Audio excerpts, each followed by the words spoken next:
So today's rock and roll lesson comes from the Emperor, and it comes from my Grunge deck. Now, the Emperor is a lesson in leadership because you don't always have to be the prominent one to be a leader. A true leader has everybody that looks up to him, that relies on them, that follows them,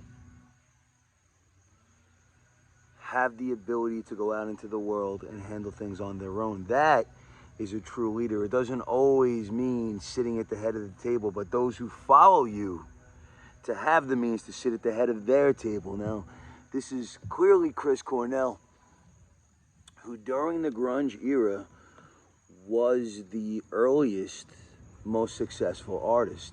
Soundgarden was the first band to sign to a major label, A&M, in 1988.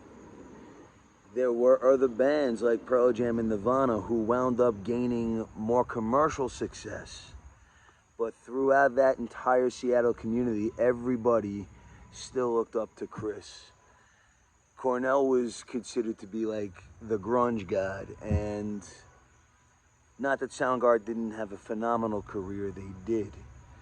But everybody looked to Chris for advice, for strategy, the blueprint. And if you notice on this card, Chris is wearing a crown of thorns because as the leader, you do carry everybody's burden. The crown of thorns represents Andrew Wood from Mother Love Bone, who was also looked at as a leader, as the person to lead the Northwest music scene into the future. And Andy couldn't handle that burden. Chris did. And he never forgot his friend and wrote an entire album that's now considered to be one of the greatest of all time, Temple of the Dog, all in honor of Andy. When you're the leader, it's not just the glory.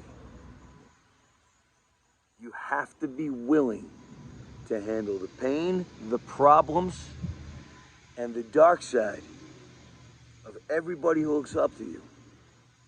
And you may not get all of the recognition all of the time, but a true leader knows that his biggest strength is in making those who they lead stronger.